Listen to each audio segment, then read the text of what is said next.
Salve, rapaziada! E aí, família, como vocês estão? Tudo beleza? Eu espero que sim, hein? Rapaziada, dia 5/11/2023, estou gravando esse vídeo aqui pós-prova do Enem e hoje eu vou falar minhas impressões e notas, possíveis notas, né? Segundo o gabarito extraoficial do Enem 2023. Bom, rapaziada, vou falar um pouco sobre o que eu achei dessa prova, né? Antes de falar sobre essa prova, deixa eu me apresentar. Meu nome é Jalbert Conceição Santos, eu tenho 21 anos e moro em Salvador, Bahia. Eu estudava para a prova da SpaceX, porém não consegui lograr êxito por alguns pontinhos aí em História, um assunto que normalmente eu era muito bom, porém a prova me provou o contrário. E hoje eu estou estudando aí para provas de oficialato, provas das Forças Armadas e também para da área de bombeiro e área policial. É o que eu ando estudando, né? Hoje eu estou estudando para o CBMED, certo? Vamos lá, o que eu achei desse primeiro dia? Vou tentar deixar aí no card, né, o vídeo do ano passado. Mas o que eu achei desse ano? Cara, em linguagens eu achei uma prova mais acessível porque não tinha tantos textos como ano passado. Ano passado tinha muitos textos, então era muito mais difícil você completar a prova por completo, né, fazer todas as questões.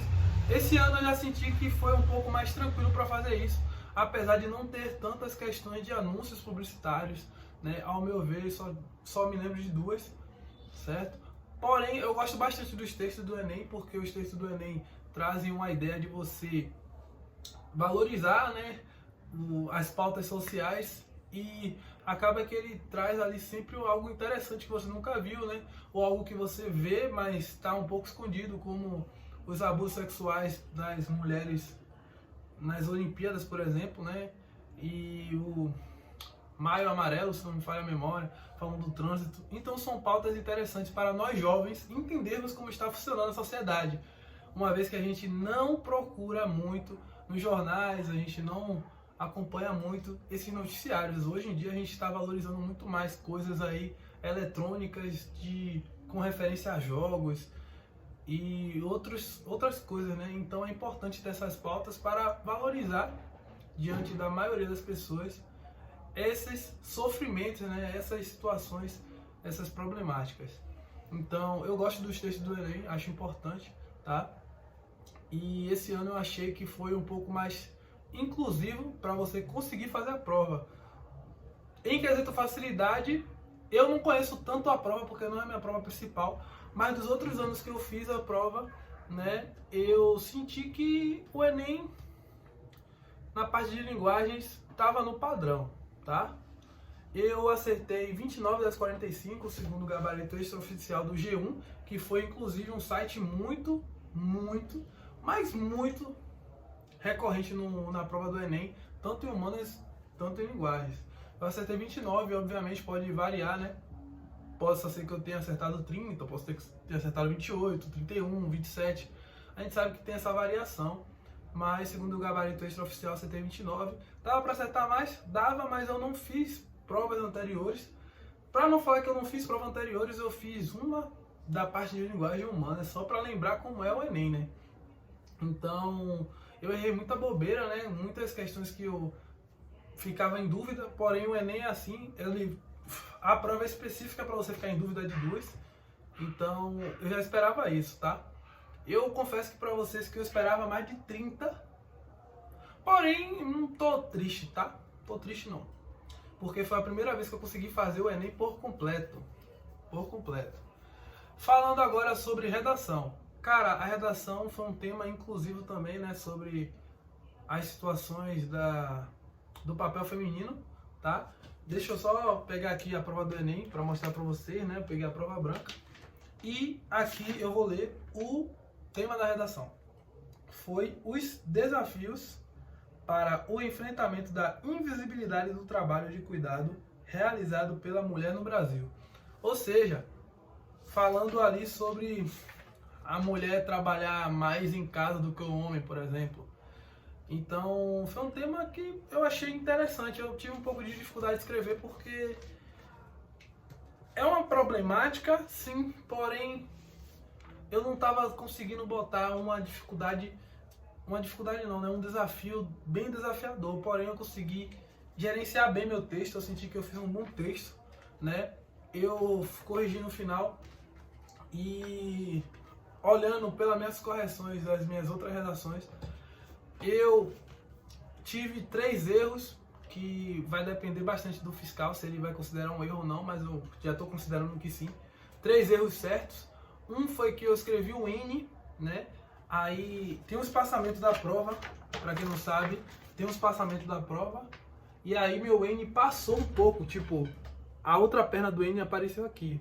Então talvez isso desconte alguns, por exemplo, uns 10 pontos por aí. E eu tive um erro de rasura.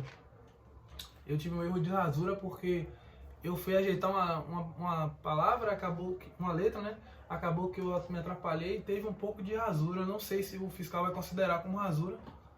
Teve mais outro erro? Teve. Eu escrevi um acento sem querer, a minha caneta passou sem querer em cima do B. Então, o fiscal, talvez ele possa ler lá e falar, putz, isso aqui é um B que tem acento. Aí ele desconte alguns 10 pontos, por exemplo. Mas eu estou bem confiante, eu senti que eu desenvolvi uma boa redação. E é um tema também importante, né? É bom a gente mostrar para os jovens, né, nós jovens, essas situações, porque a gente não pesquisa e quando aparece em prova, a gente acaba valorizando muito mais do que assistindo em casa em um jornal, por exemplo. Beleza? Agora falando sobre a prova de humanas. A prova de humanas eu achei padrão, né? As provas de humanas normalmente não tem muitos textos, é uma prova ali mais tranquila de você fazer, né? Filosofia, naquela mesma pegada, meio difícil, né? Ao meu ver, filosofia do Enem. É porque eu também não estudo, né? Mas eu não acho algo tão tranquilo. Porém, eu achei no padrão, as questões ali mais diretas, você tinha que ter um conhecimento prévio em algumas questões para acertar, outra com apenas interpretação você mata. Né? Uma coisa que eu percebi é que esse ano cobrou muito mais conteúdos de verdade do que ano passado. Ano passado foi mais uma prova interpretativa, esse ano teve de fato conteúdos. Teve uma questão sobre os grileiros, que inclusive eu errei, porque eu falei, cara, será que essa prova vai cobrar de uma forma mais interpretativa? Então não vou botar os grileiros que... Deixa eu até procurar a questão aqui, porque realmente na hora eu fiquei pensando, eu falei, cara, será que eles vão cobrar de forma bem conteudista mesmo? Porque isso daqui não é um conhecimento que a galera normalmente sabe, né? E eu fiquei pensando nisso e acabei indo pelo seguro, né? Que o seguro depois eu percebi que era o errado segundo o gabarito extraoficial. Cara, não tô achando. Eu não tô achando a questão, cara. Calma. Me dá um segundo. Achei a questão. Questão 70 da prova branca. Eu ainda botei aqui, ó. Vocês não vão conseguir ver, obviamente, né? Mas aqui é um A e aqui eu escrevi ou C. Aí eu acabei marcando um C, que falava sobre incorporação de exportação ilegal. Fui pelo seguro e o seguro estava errado, né? Então era realmente apropriação de áreas devolutas. Era o que eu tinha pensado, né? Então muitas questões acabou que eu fiquei nessa ideia de, pô, será que tá na pegada do ano passado ou tá numa pegada mais conteudista? Me faltou esse discernimento para entender na hora que tava numa pegada mais conteudista. Porém, eu gostei da prova, eu acho que valorizou para quem estudou. Quem estudou vai se sair bem e acaba sendo bom, né, para quem de fato sentou o ano todo estudando, né? Porque às vezes a pessoa consegue interpretar muito bem e aí fica concorrendo com aquela pessoa que estudou vários conteúdos, né? Isso é um pouco injusto, beleza? Mas eu consegui tirar aí 34 de 45 ou 33 de 45, porque eu marquei uma questão lá que eu não sei se eu botei a letra certa ou errada. Então seria essa minha nota aí, né? Eu considero uma nota boa. Se eu fizer uma redação boa, né, e o TRI me valorizar, né, para quem não conhece, o TRI ele valoriza questões que todo mundo acerta. Então, se eu acertei uma questão muito difícil que tipo só eu acertei, todo mundo errou, essa questão é a mesma coisa de não ter acertado. Então, basicamente o TRI, né, a grosso modo seria mais ou menos isso. Então, se o TRI me valorizar e se eu for bem no segundo dia e bem na redação, dá até para sonhar com MED. Medicina, imagine. Já a medicina? E aí? Quem confia? Eu falo isso porque eu vi a nota de uma de uma menina e ela tomou uma nota bem parecida com a minha, ela foi muito bem na redação. E então esse segundo dia aí talvez possa me esclarecer bastante coisa, né? Vamos ver aí. E obviamente eu preciso que a TRI me valorize, né? Pode ser que a TRI não valorize. E aí eu esteja falando besteira, por exemplo. Mas, no mais é isso, rapaziada. Tamo junto. Obrigado aí pela companhia de vocês. Hoje, provavelmente, já está tendo live. Então, entra aí no meu canal, pô. Se inscreve. Espero o segundo dia aí, que vai ser sucesso. Eu espero que eu vá bem, né? Deu até um animozinho para estudar pro Enem. Então, talvez eu faça aí algumas questões realmente do Enem, né? Fazer ali algumas provas antigas, talvez. Quem sabe. Vamos ver aí. Certo? Então, não se esqueça de se inscrever no canal. Beleza? Lembrando que se você quiser estudar com estratégias militares e vestibulares, use o cupom JS Estuda para 10% de desconto. E além disso, eu tenho um grupo no Telegram. Sim, eu tenho um grupo no Telegram. E esse grupo no Telegram tem mais de 1000 questões. Brincadeira, vai ter 1000 questões até o final desse ano, né? Já estou na casa dos 200 e pouquinho. Então, se você quiser entrar, fala comigo pelo Instagram, tá? Eu vou deixar o Instagram aqui. Então, entra, me manda uma mensagem lá, né? O grupo é pago, mas é um valor bem acessível.